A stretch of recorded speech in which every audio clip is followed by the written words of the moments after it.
These were ice blocks of varying shapes and sizes, drifting here and there as the waves took them.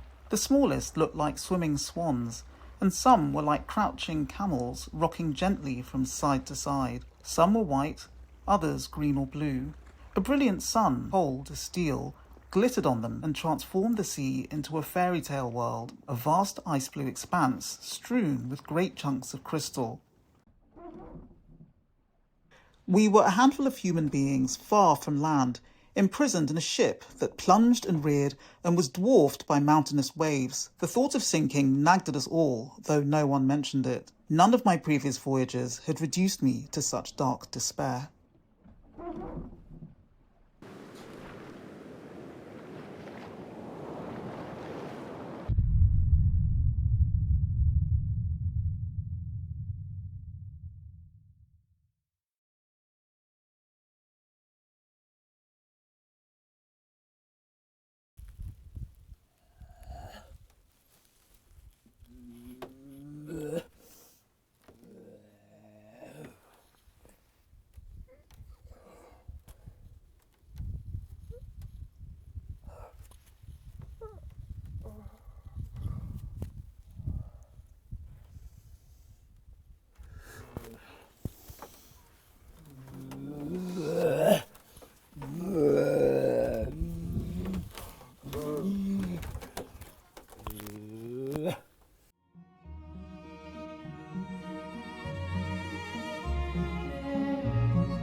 When he came outside for walk something, almost every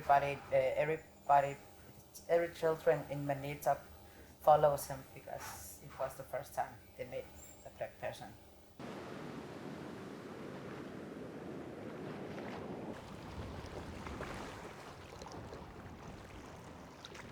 So this was Tété in the 60s. And we printed a copy of this. We've been traveling all around with this picture, showing people.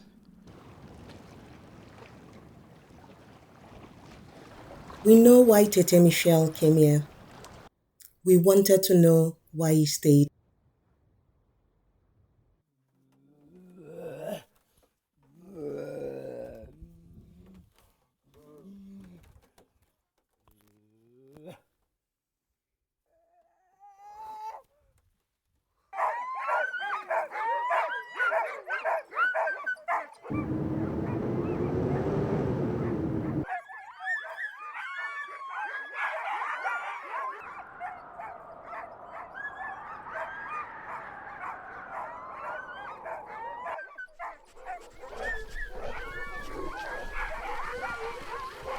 I've always found the Arctic and polar regions alluring in their capacity to withstand harshness.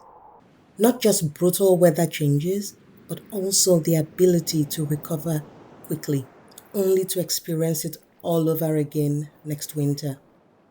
It breeds a certain grit that emotes very clearly once you encounter it.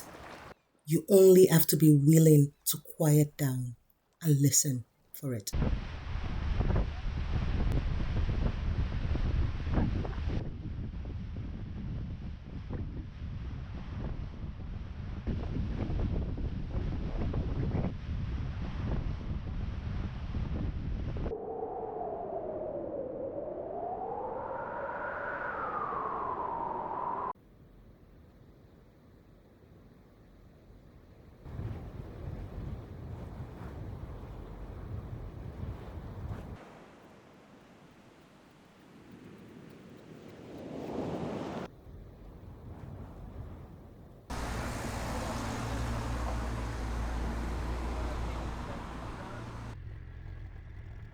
I first heard about Kpomassie's book while writing a guidebook for Togo more than 20 years ago.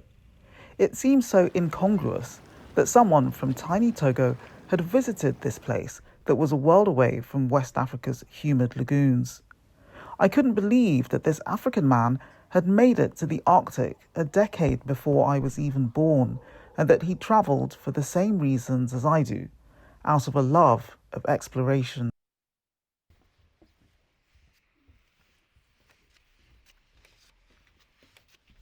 We visited Augusta at her home.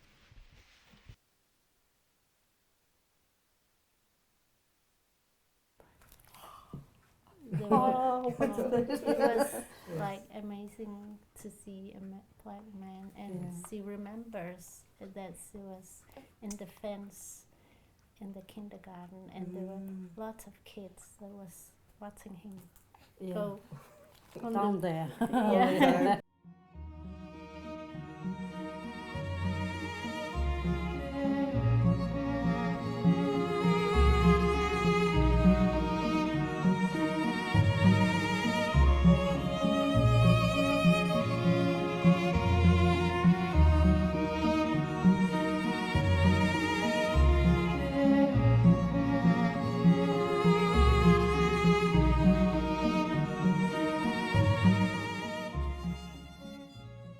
Alfred was the little boy in that photo, which was taken in the 60s.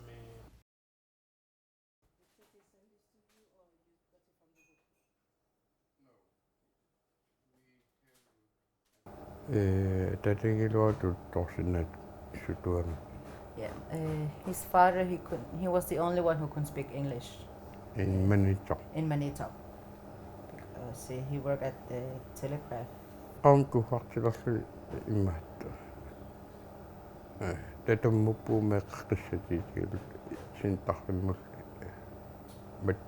Yeah. When he came in with his luggage, and the children, they were afraid and got scared and ran to the room and cried and locked the door. It's the first time they saw a black person. Now 60 years old, Alfred is only around 5'2" tall, so Kpomassie must have seemed quite imposing from his perspective as a 3-year-old boy. I had started on a voyage of discovery, Kpomassie wrote in his book, only to find that it was I who was being discovered. We met with Ruth's sister Augusta, and they were toddlers, really little, when Tété came into town. So their memories of him aren't that much, but just a little bit. At least I remember seeing his face, and it's just been incredible to be invited into their home so warmly, meeting a new granddaughter and going through family pictures as well. And I think what was moving for me was actually seeing Augusta flipping through Tété's book and looking at old photos, and then just like nodding, like, yeah, Upernavik, this is where I'm from, right?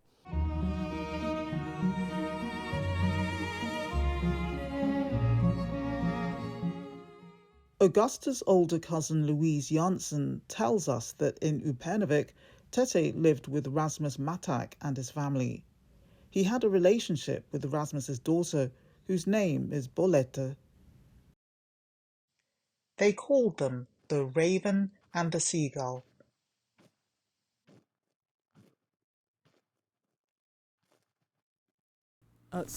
We found out from Augusta that Tété's nickname, which was, they used to call him Mikel Ishwak, which means giant.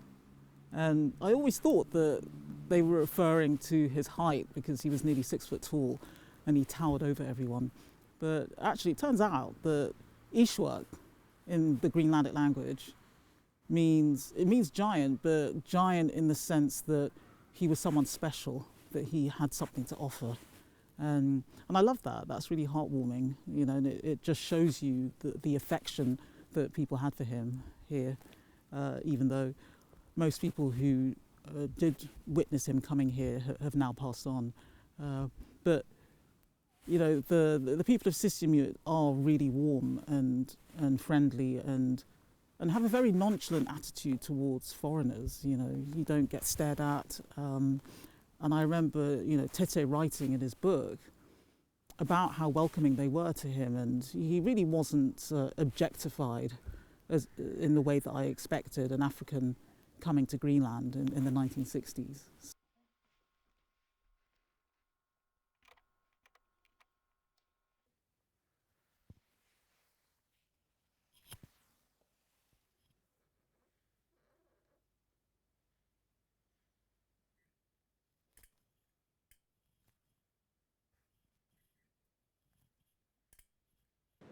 I often wonder what makes people leave the cultural ease of their own communities.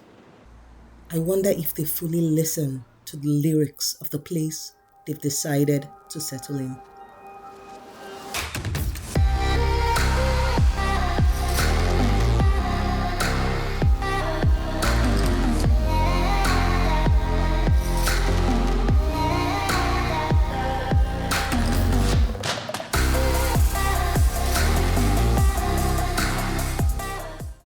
Our whole project is about showing Greenlandic food and all the products we have in Greenland. And also highlighting other Inuit chefs. Yeah, Greenlandic chefs. in general, just highlighting Inuit food and the people that are making it.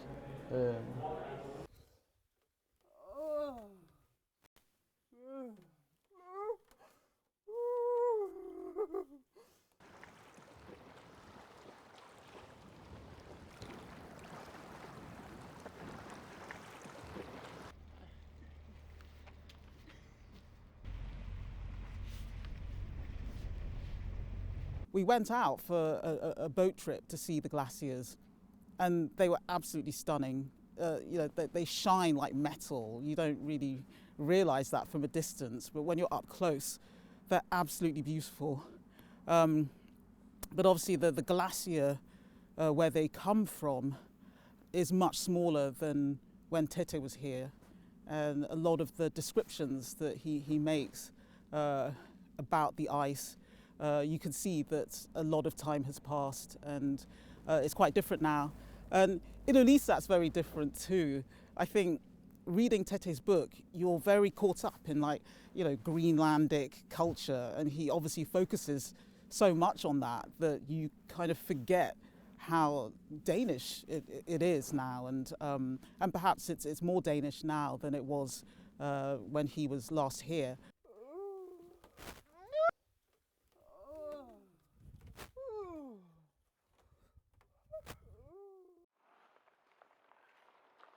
Do you get to tell the story of a place when you fully listened to it, to its cultural cadence and its lifestyle lyrics?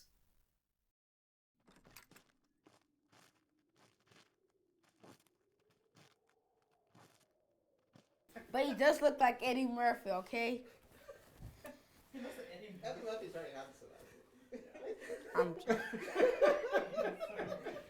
I'm joking. Just please don't be offended, okay? These were ice blocks of varying shapes and sizes, drifting here and there as the waves took them. The smallest looked like swimming swans, and some were like crouching camels. Okay, I speak a little bit of Greenlandic, not so much. I don't know. I'm only a beginner, so hard. I prefer Danish than Greenlandic.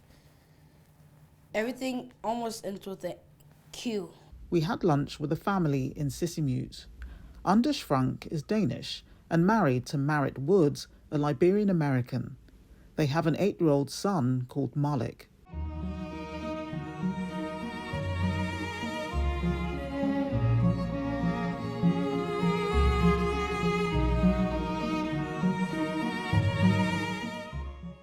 So prior to coming here, I actually did my research on, I was obviously given the remoteness of Greenland. I wanted to find out if there were people like me here, and he popped up, and I actually read the article on him.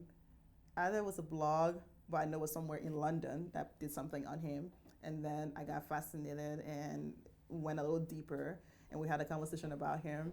I haven't read the book yet, but I do know of him, and then I also researched a little bit about other Americans who've been here at different times. So it was a relief to know there have been others prior to me.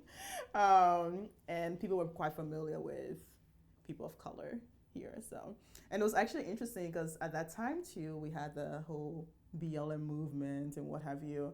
And I actually wanted to find out if there were a movement here. Surprisingly enough, there was. So I was a little shocked. I was like, what? Who? Wanted to find out is actually a musician who started something in that regards and actually took it to Denmark. But he's half, if I'm not mistaken, Moroccan and Greenlandic. So that was really surprising too. I'm like, wow, there is quite a mixture here, more than I anticipated.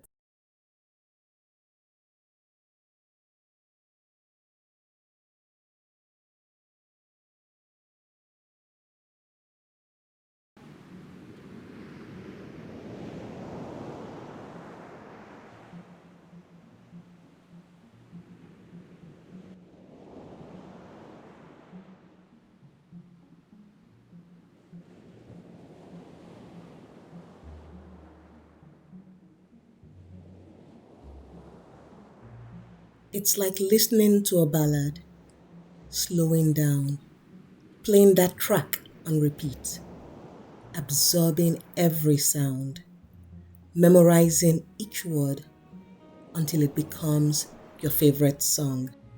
Is this what it's like to fall in love with a place? While the lyrics of the song will never be yours because you are not the artist, those lyrics seep into your soul just as deeply. You've played that song on repeat countless times. You know every cadence, every beat, the exact second a guitar riff slides in, or that extra vocal flourish at the end of a line. In my personal search for answers, I have given space to anyone who has deeply fallen in love with a place because they've listened and they've intertwined their lives with the lyrics of that place. Like playing your favourite song over and over again because it stirs your soul every single time. It was only a matter of time before Tété too would fall in love with the cadence and ballad of Greenland. I am rather honored. Yes, I am honored by your initiative. By when I read about your project, I couldn't believe that you want to put my how do I say, achievement so high.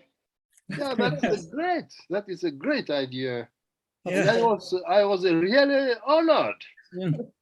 No, your journey was incredible on so many fronts. It was, the journey just to get from Togo to Greenland itself was an odyssey.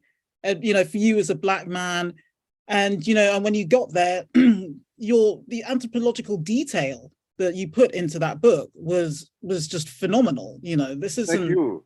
Thank you. I mean, with the title, you think, oh, it's good, this is an African in Greenland and stuff, but that wasn't even the main focus. It was anyone, reading it could take so much, from it and really learn about their society. So yeah, I'm just in awe of what you did. Yeah, thank you very much.